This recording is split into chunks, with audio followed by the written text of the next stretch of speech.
تفاصيل كورس فصل المناعة واللي جه في وقته. بسم الله ما شاء الله، احنا كل ثانيتين حرفيا يجي لك دور برد. طب دلوقتي فيروس البرد دخل جسمك، جهازك المناعي يقعد ساكت؟ والله ده عيب في حقه، هيشتغل ويقوم بدوره، الراجل مش بيسكت.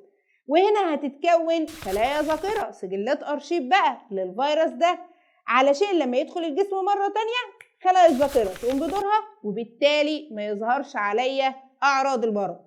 أمال ليه بقى كل شوية يظهر عليا أعراض البرد؟ إيه القصة وإيه الحكاية؟ ده اللي هنعرفه مع بعض من خلال فصل المناعة. في الفيديو ده بأمر الله هنعرف هنبدأ مناعة إمتى وهنذاكرها منين، والأجازة هتكون إمتى، والامتحان الشامل على ال5 فصول اللي فرمناهم حرفيا شرح وتركات وأفكار، وكمان حل أسئلة كتير في معسكر تلتين المنهج: دعم وحركة، تنسيق هرموني، تكاثر، والفصلين بتوع الجيولوجيا، تركيب الجيولوجية، وفصل المعادن. هنبدأ مناعة بأمر الله يوم 20/1. هنذاكر منين؟ من الكتاب بتاعنا، وطبعا اللي كان معاه الكتب بتاعتنا خلال الفصول اللي فاتت عارف الكتب بتاعتنا بتبقى عاملة ازاي. وخاصة كمان فصل المناعة فيه كلام نظري كتير، فعايز يتهندل ويتظبط بطريقة بسيطة وسهلة، وده هتلاقيه في الكتاب بتاعنا لما تمسكه في ايدك، وهنبقى نفتحه مع بعض في آخر الفيديو بأمر الله. طيب الأجازة بتاعتنا هتبقى يوم كام؟ هتبقى يوم 23/1 لحد 30/1. ابسط يا عم، أسبوع كامل أهو.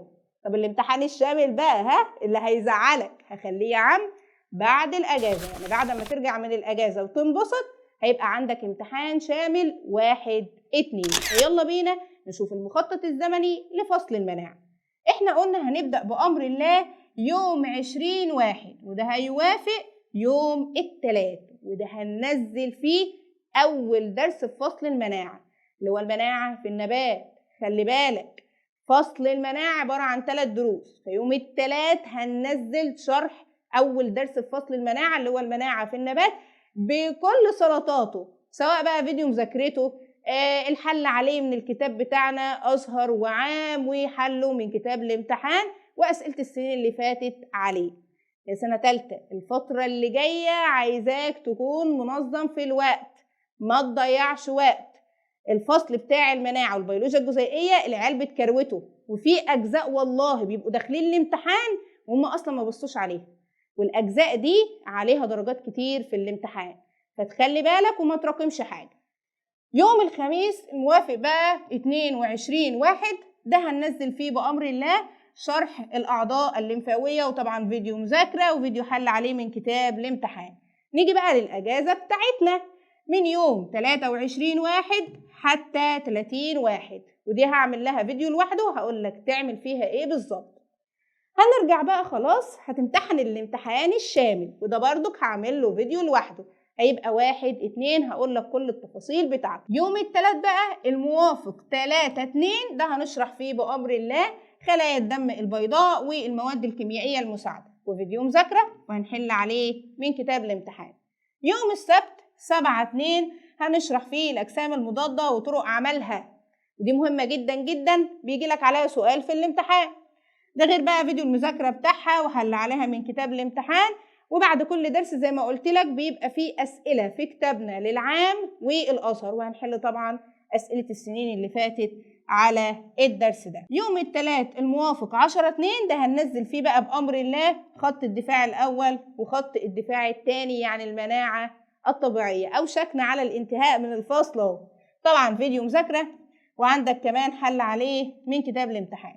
يوم السبت بقى الموافق 14/2 هنفنش فيه فصل المناعة، هننزل فيها خط الدفاع الثالث اللي هي المناعة المكتسبة الخلطية والخلوية وحل عليها، وهنفنش الفصل ده نهائيا بكل ما يخصه. عندك بقى يوم الاثنين هيبقى عندك امتحان على المناعة في الإنسان اللي هم آخر درسين، وبعد كده نبدأ في الورشة بتاعتنا. احنا بأمر الله مش هنبدأ في البيولوجيا الجزيئية غير لما نعمل ورشة على فصل المناعة عشان نبقى احنا مظبطين دنيتنا أول بأول. نيجي بقى للكتاب بتاعنا، وزي ما قلت لكم الطلبة اللي كان معاها الكتب بتاعتنا قبل كده عارفة مدى المجهود الجبار اللي احنا بنعمله. حرفيا أنا مش بسيب حاجة غير لما بحطها في الكتاب، وبعمل لك مخططات تسهل عليك الجزئيه دي. زي ما قلت لك فصل المناعه الطلبه بتشتكي منه لانه بيبقى في كلام نظري كتير، لا انا عامله لك مخططات ومظبطه لك الدنيا. تعالوا مع بعض نشوفه على التاب عشان يبقى واضح بالنسبه لك. تعالوا نفتح كده الكتاب مع بعض ونشوف محتوياته من جوه. ده كده اول درس، احنا مقسمين الدروس لمحاضرات وعامله لك مخططات مظبطه لك الدنيا اهو، جايبه لك كل الافكار والتريكات، يعني انت مش هتحتاج اصلا اي حاجه من اي حته تانية. وكمان في اسئله بعد كل محاضره، بتبقى الاسئله دي شامله النقاط الجوهريه على المحاضره اللي احنا خدناها. وعندك كمان بعد كده بقى اهو الفنيات بتاعت كل جزئيه احنا بناخدها. وبعد كده بيبقى فيه بقى زي ما انا قلت لك اختبار على الدرس بنظام العام، برضو بيبقى فيه افكار حلوه قوي. وهنا برضو اختبار على الدرس بنظام الايه، بنظام الازهر. وهكذا بقى كل الدروس اللي جايه بعد كده. طبعا انت عارف ان الفصل ده 3 دروس وهتلاقي الكتاب بسم الله ما شاء الله. وهكذا بقى يبقى الكتاب متقسم لمحاضرات، بعد كل محاضره اهم الاسئله على المحاضره دي، ده غير كمان الفنيات الخاصه بيها. وبعد كل درس في اختبار على الدرس بنظام العام وبنظام الازهر. وبس كده. تقدر دلوقتي تشترك من خلال رقم التليجرام اللي ظاهر قدامك على الشاشه. دمتم في امان الله وحفظه.